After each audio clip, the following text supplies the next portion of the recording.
start. So here we are going to demonstrate about a double acting haww machine. So in this we will be having an DC as a power supply, and the motor starts rotating in circular motion and rotate the haww blades. So coming to the power supply, here you can see an lead acid battery connecting to the terminals. Then the motor starts to rotate. So for example, we will see how this motor will be rotating. So the power supply which we are going to give is an DC. So when you give a DC as an input power supply, so the warm gear which is connected to the motor shaft will be rotating around 2400 rpm. So the output of this, you will be having a spur gear which will be rotating around 60 to 30 rotations per minute as an output. So like this also the same thing happens at this point also. So when this motor starts to rotate, so here we have connected an metallic plate. So this metallic plate will starts to rotate in a circular motion. So at one point we have connected a bolt. So this bolt acts as a shaft to the scotch jack. So this is an scotch jack, so which is connected to the nip, which will be rotating in a which will push the wheel to and fro motion with the help of the knob.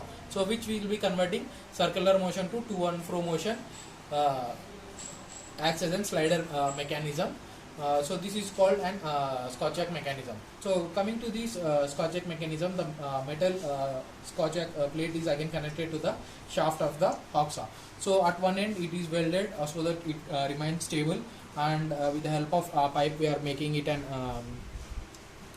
support and giving input to the watches with the help of nut and bolt.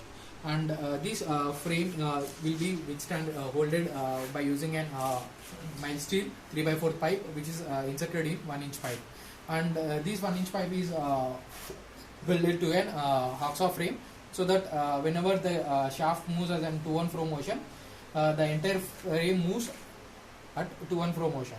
So these hinges need to move like up and down. So for the up and down motion we have mounted an hinges. So to hold the workpiece, here you can see an baby wires connected to the frame. So let us see the demonstration how it works. So when we give input power supply as in DC to these terminals, so it starts to cut the speed. So in this manner we can able to cut the workpiece. So here you can observe the depth at which the piece has been cutted. So like